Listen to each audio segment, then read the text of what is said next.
Now we're moving on to page 4, and we start talking about standard form. Remember, the thing about standard form is that y and x are both on the same side, so I got to move these two guys together. I chose to move the 5/4 over this way. So what I ended up doing was subtracting 5/4 x off of both sides. Subtract it here and they cancel. Subtract it here, and I'm going to end up with y minus 5/4 x. Like I show there, y minus 5/4 x. The only thing that's left on the right side is a 1. So y minus 5/4 x equals 1. Well, that's the equation in standard form, and that's fine. If you don't like having a number in the denominator, you can get rid of it by multiplying everything by that number. So that by 4, this by 4, and that by 4. If you do that, what you're going to end up with is 4 times y. That 4 times negative 5/4 is just going to make it negative 5x. And 4 times 1 is 4. So this equation is actually equivalent to that equation. And either of these two answers that I'm circling here is perfectly fine as the answer to the question.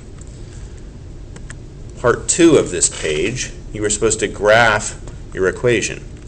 Well, the equation, as I rewrote it, is 4y minus 5x equals 4. Now, when you have standard form, I recommend the cover-up method. And what I say is, and I can't do this with my hand here, I can't stick my hand onto this screen here, but pretend that the negative 5x is covered up.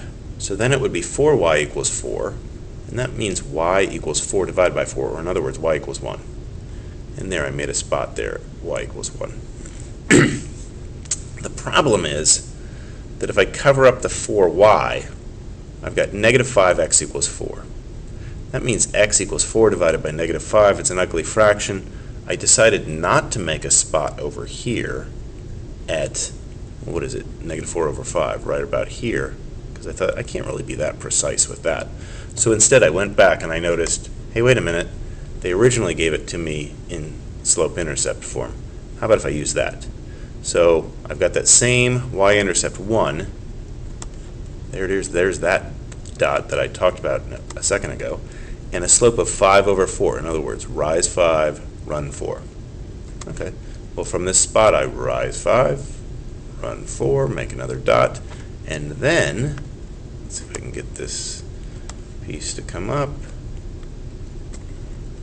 I draw my line through that, and it ought to look roughly, I don't know if these will go right on top of each other very well, not too bad.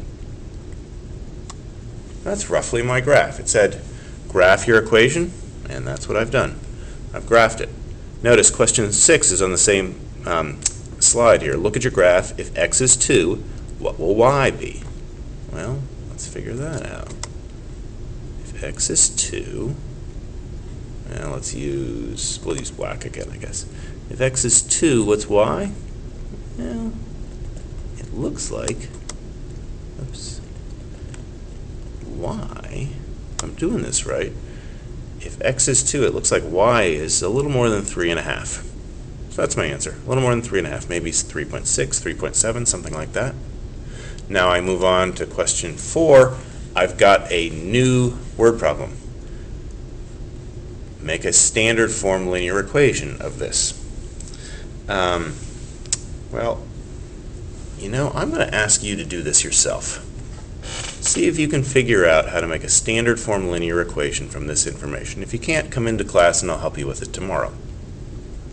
I don't want to do all of this for you. Number 5, I was supposed to graph it, so let's pretend that I didn't just show you that.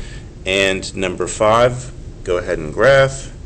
Number 6, do just what I did in question 3, look at your graph, and figure out what x is going to be. And lastly, number 7, you've got to rewrite, this time going back from standard form into slope-intercept form. So I'm leaving you with a bit of work to do here, but I've shown you how to do some of the questions on this page, and I'm going to end the video here and start a new video with the next page.